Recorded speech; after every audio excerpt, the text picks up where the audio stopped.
So Barnaby, so it was almost a decade ago, in 2017, you said that you wanted to do everything in my job to try and make Armadale a refugee regional resettlement area. Yep. Why did you want to make that happen? I think that obviously at the time, it was especially with the Yazidi community and what was happening on Mount Sinjar, and basically there was a Holocaust going on against this group. There was no doubt about it. ISIS wanted to wipe them off, just the barbaric treatment of them, and I think we have a role with compassion to reach out to people. Everybody in Australia at some stage probably arrived here as a form of refugee. And Barnaby, I mean, you're a straight talker. Sometimes, what we're talking about and what we see in Armadale can kind of feel like there's a little bit of a gap in terms of some of the One Nation's policies on multiculturalism.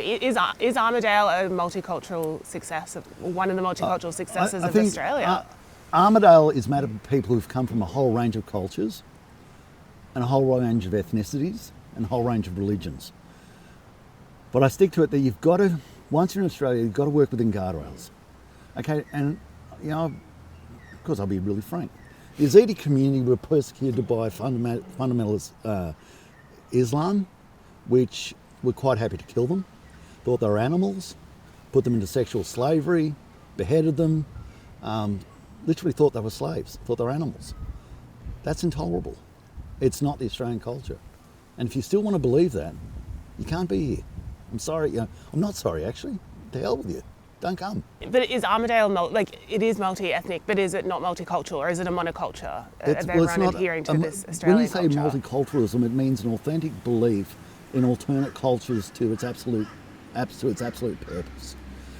And there has to be a temperance. There has to be a mitigation on it. Otherwise, your complete view becomes to the detriment of other people to live a complete life. You ultimately say, well, I'm more loved by God than other people, therefore I have these rights. And you can't say that, no. I wanted to ask you about another one of your party's policies, which is that if you do not speak English, under no circumstances should you be able to settle in Australia. So would a One Nation government prevent people like the Yazidi and the Congolese refugees who have come to Armadale, some of them with no or very, very little English, would that policy stop these people coming to Australia? And I don't care what you're speaking home, speak whatever you like. What about before, when you arrive? I think that that's what the party's policy is. If we go back to what I was saying at the start, the contractual relationship, I think there has to be an imperative to learn English, because as I said, you can't, to make the job easy for me, you've got to not be in the crime pages and not be on social security. Otherwise people just say, oh, I just carry you, and I don't want to carry you, I want you to carry yourself. To get a job, you have to speak English, and so you've got to do it. To be effective when you go to a hospital, you've got to speak English.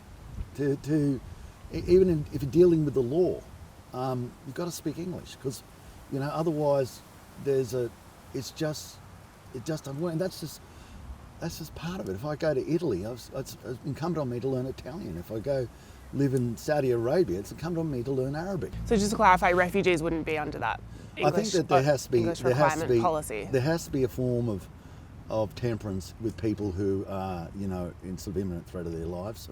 And, I don't think that anybody's suggesting that if your house is completely burning down, I'm going to lock the doors and keep you in there. Your party leader, Pauline Hanson, has said under a One Nation government would ban immigration from locations that she considers to be radical Islamic countries. That's fair enough. Would this inevitably reduce the number of Australia's humanitarian intake? Okay, let's go through that one. We're talking about the Yazidi community. So do you want me to start bringing in people who are right next door to them, who are murdering them? Maybe we can put them in Armadale as well. I wonder how that'll go. Which countries are these radical Islamic countries? Is there a list? Bekaa Valley in Lebanon, sections where the Janjaweed are in Sudan, areas especially in Iraq, Iran. There's definitely areas there. Then there's places that were quite moderate, Albania, former areas of Bosnia. Where people, we've had people from the Albanian Islamic community in Australia for decades, for generations and generations and generations. Why does no one talk about them? Because they all get along very, very well.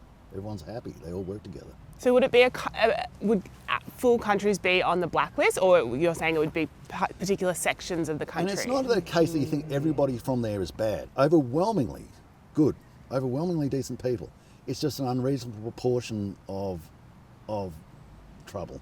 So how would this ban work in practice then? Just say, mate, sorry, you've got to sort things out in your own country first. I do want to understand this ban. Are you saying that there would be migrants from some parts of Iran would be able to come, but from other parts they wouldn't, Yeah, or would the country? Okay. I think that's fair enough. So it's not countrywide. Some areas we'd say that's fair enough. I mean, I know heaps of Iranian people from the Iranian diaspora who are also in the New England. I get along very well with them.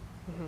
You know, and once more, it's how you act, it's how you walk up to me, it's how you treat me, how I treat you, how I believe I look and say, that's positive for Australia. That's a good outcome. Okay, so just to clarify, it wouldn't be whole country. Certain areas, of course. Mm-hmm. I mean, Iran's a big place. Yes. You know, but I'm not going to bring in, as much as they're probably overwhelmingly decent people, they're coming from areas of Syria, Iraq, Iran. They're fundamentalists. I'm not going to bring them into Armadale so that once more the Yazidi community can feel threatened and scared. That's not going to happen.